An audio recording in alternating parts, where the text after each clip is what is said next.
Hi, welcome to Undead Yarn. This is episode 51. My name is Heidi, and you can find me as Knitty Girl on Ravelry, and you can find me as Knitty Girl 1 on Twitter and Instagram and now Periscope. I've done a couple of those. Let me go ahead and get into this. I am furiously busy getting ready for stitches, which is in a week. But I thought I would podcast beforehand, just because I haven't done one in a long time. I think it's probably been almost, well, not a full month, but almost a month since I podcasted. I have two works in progress. One is the YOLO shawl, and oh, hold on, I'm gonna go get it. I'll be right back. Look at my books.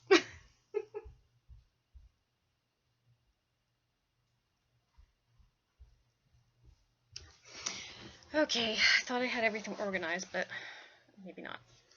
This is in my silver shed bag, and it's the YOLO shawl by Susan Ashcroft. And I'm on the final rows. I'm on the edging, and this is in my Undead Yarn Pennywise gradient. And I just got to the red color. And this is a sock blank. It's my spider base. So that's really the only thing I've been working on.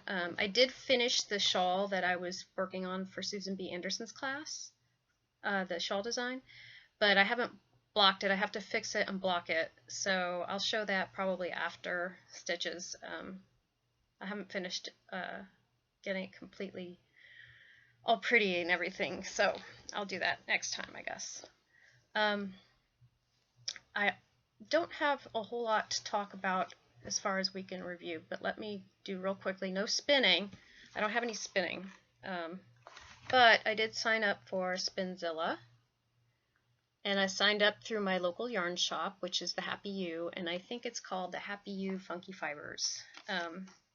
I don't have a goal. I just want to make sure that I spin every single day, so I'm looking forward to that because I haven't been doing a whole lot of spinning lately. Mostly been working and dying. I am back to work. So far, things are good. I have a new classroom, and I share it with another person. And the nice thing is that I have windows this time, so that's really nice. Mostly, like I said, the last couple weeks I've been dying, but we did go see The Gift, which was a suspense movie, and it was really good. At the beginning, you're not really sure what's going on, but it's the turns it take make you kind of sick to your stomach. It's not a horror movie. It is a suspense movie. So that was pretty good, and we also saw Ant-Man, and I don't know if I talked about that when we saw it. I think that might have been even before we saw that. I think I talked about it. I couldn't remember. And I have been watching some movies and stuff, but I don't remember all of them. In the past, since the last time we had, I had my knit group, and after knit group we went to Gauge, and I was going to show you what I bought at Gauge, which is one of the yarn shops in Austin. I bought some Frolicking Feet by Done Roving, and I just really like the colors. It's like a goldy brown and a blue and then a darker brown, and I know they do gradients. I'm not sure if this one is a gradient or not. It doesn't say on there, but it says 480 yards, and that's also odd. I don't see the put up what it's just says machine wash. Oh, okay, it's 100% merino. It's just superwash merino. So this one will probably be a shawl when I get to it. I really like the colors. It's pretty. And what else did I get there? Oh, I bought, there's going to be some crinkling. Sorry. Happens. I bought a braid of Malabrigo. This is Malabrigo Newbie, or maybe it's just Noob, and the color is Archangel. And I got it because it's superwash merino, and or not superwash, it's pure merino, and I think I've told you before, I love spinning pure merino. Superwash, not superwash, it's so nice to spin. So I bought those two things when we went to Gage, and I did have a bunch of things come in the mail, but I did want to show some things from SSK that I didn't show before. I bought this bag by Java Jenny, who is Kitchen Counter Crafter, and I really like it, and it's kind of neat because it has one of those snap closures, and of course I bought it because it has the wine bottles on it, and if you can see, I have that wine bottles on my border in my office. So I was like, oh, I need that bag. Plus it's yellow, and I love yellow. So I bought this bag, and this is, I think, the medium size. It's pretty big for a medium-sized bag. And there's another bag I got, but I don't have it close by, so I will show that one next time. And that one I did not buy at SSK. That one I bought actually before SSK, but it didn't come in until after SSK. I don't think I showed this before, and this is probably the favorite thing that I bought at SSK, is this Sheep Dreamery kit, this gradient kit. It's all purples. And I don't know if it's there. It's showing up better right here. I didn't turn the light on today because I think the yarn shows up better if the light's not on. But next time I think I'm gonna try to podcast out in the lanai. It might be some better lighting. But this is 80% superwash merino, 20% silk, 870 yards, and this is going to definitely be a shawl. I have some ideas. I'm not sure which one yet, but I want it to be, I really like the half pie shawl shape, so it's probably going to be one of those. And I also used my coupon code from SSK to buy some turtle pearl yarns. And I'm not going to take this one out so you don't have to hear all the crinkles. But this is purple and gold stripes, and they're not even stripes. One is thicker than the other. But the nice thing is you can go on her Etsy shop, and she has a little swatch of everything knit up, so you can see what it looks like when you knit it up. And I believe all the things in her shop were self-striping. And the way she does it is she has two separate skeins so that you can knit two completely matching socks, which is kind of nice. And she's also in Canada, and Canadian dollar is not doing well compared to our dollar, so you get a good deal. I'm trying to see if there's anything else in here that I need to talk about. Oh, I forgot to mention that when I was spinning for Tour de Fleece, that I used an Acreworks bobbin that I had bought at SSK, and I loved it.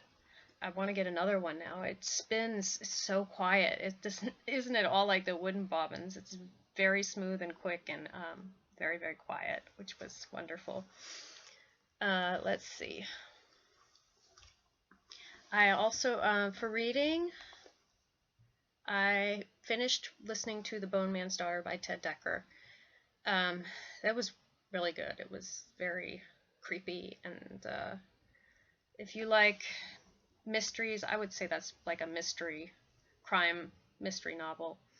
It was really good. I thought it was well written. I liked the narrator. I was listening to it in my car. That was good. And I also finished reading The Fledgling Handbook, which is part of a series by PC Cast. And it's okay. It was like 3 stars. It was basically just what you could expect as a fledgling vampire and what the different steps are for you to become a full vampire. What your training is going to be like. So it was kind of interesting. I was just curious about how, when I saw that, I was like, oh, I want to read that, because I was wondering how she was going to explain those things. So it was kind of neat. And I started listening to Dark Possession by Christine Feehan, and the narrators suck. That's all I can say. They're so melodramatic and cheesy. And I wonder if I would like the story better if I was reading it. I looked on my bookshelf and it's apparently up there on my bookshelf somewhere. So now I'm like, it's one of those ones I got at that place where I can get dollar books on tape. This is actually a book on CD. But after I started listening to it, I noticed I actually have the book on my bookshelf. Now I don't know if I want to read it or not. I think it's supposed to be abridged, but I'll check. If it's an abridged version, I might actually read the book, but the narrator is terrible. I think it really does make a difference if you get a good narrator, because this person is overacting everything. There's two readers. There's a male reader and a female reader. The male reader is really overly cheesy. The female reader is okay, but yeah, I think I would enjoy the book better if I had different narrators. What I've been watching, I've been finished watching Ray Donovan up till the amount that was on Showtime. I think it was season 3, episode 8, maybe. And I really enjoy Ray Donovan. Like I said last time, it reminds me of The Sopranos. But this family is from Boston, and they've relocated to, I think it's California. I should remember. Yeah, they relocated to California, so they're living in California now. And then I finished Gilmore Girls season 1, and it's funny, if I had just started watching like the first couple, I don't know if I would have I would like it, but now that I've gotten into the characters more, I am enjoying it, and I see more plot lines coming out, so I'm gonna keep watching it. And then my husband and I are watching Criminal Minds, the current season that just came out on Netflix. We're watching that. I think we've seen like the first 4 or 5 episodes. There was only one that we had seen. I think the only one we had seen so far was the first one. So I'm enjoying that. I really like Criminal Minds. I think that's a good show. I am kind of speeding through, but it's mostly because I want to get back to dyeing and rescanning and all the things for Stitches, Texas. We still have the spin, dye, knit going on. You can spin 4 ounces. It doesn't have to be plied, but just show what you spun. You can knit anything from an indie dyer, any pattern, or you can dye something. Dye some yarn and show a picture of what you dyed. And the prizes are listed in the thread if you want to go and look at that. We have a lot of entries so far, and I'm going to keep that open until September 15th, and then I'll close it. After that, what I'm going to do is probably the week after Stitches is over, I'll open a thread and we'll start our horror knit along, and you can knit any kind of Halloween themed things.